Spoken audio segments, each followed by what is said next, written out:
হবে।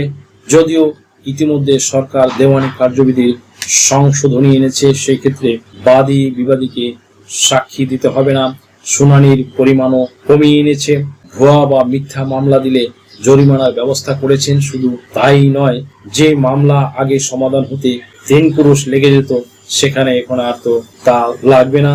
2 বছরের মামলা এখন 1 বছরে শেষ করে দেবে, 1 বছরের মামলা 6 মাসে শেষ করে দেবে।